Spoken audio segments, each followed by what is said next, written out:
And according to Colombia's Broad Front for Peace, hundreds of deaths and injuries have been avoided thanks to the unilateral ceasefire by the FARC rebels.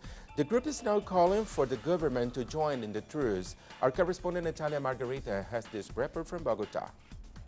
160 army members' deaths and at least 1,000 injured have been prevented as a result of the FARC's unilateral ceasefire implemented 4 months ago. That is the estimation presented by Colombia's Broad Fund for Peace in its latest verification report, in which they also expressed concern over military actions that are threatening the unilateral ceasefire.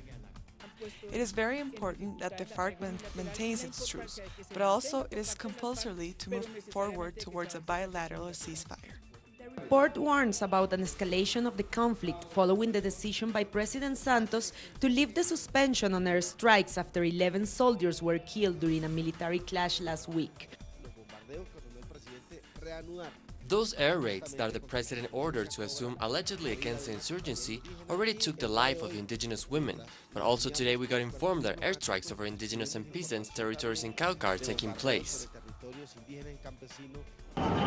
As government airstrikes threaten the lives of rural residents, members of the Broad Fund for Peace reminded the government that millions of Colombians have been supporting the ongoing peace negotiations as the very only way to bring to an end the war and prevent further victims.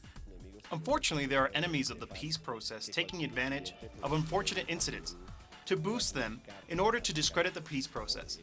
But what I believe is that the president needs to think with a cool head in these cases. As for those calling for war, indigenous leaders have called on them, but also on national media outlets, to shed light on the consequences that war keeps on having over the communities living in the conflict zones.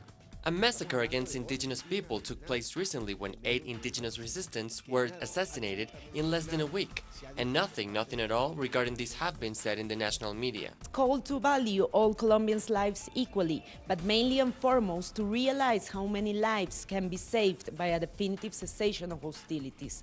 Natalia Margarita, Telesur, Bogotá.